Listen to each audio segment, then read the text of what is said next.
বাংলাদেশ প্রাথমিক শিক্ষক সমিতি ময়মনসিংহ জেলা শাখার নবগঠিত কমিটির পক্ষ থেকে নবনির্বাচিত ভালুকা উপজেলা পরিষদ চেয়ারম্যান হাজী রফিকুল ইসলাম ও ভাইস চেয়ারম্যান এজাজুল হক পারুলকে ফুলের শুভেচ্ছা বিনিময় করা হয়েছে।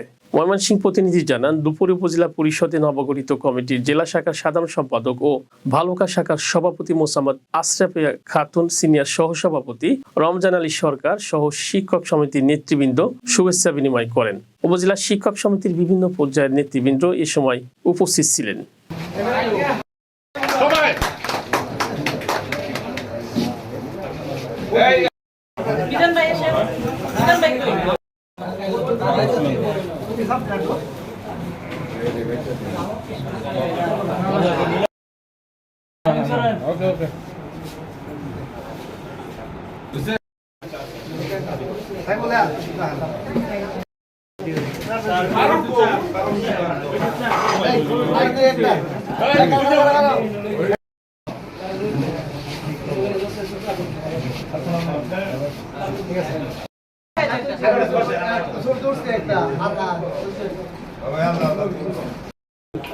আলোচনা করে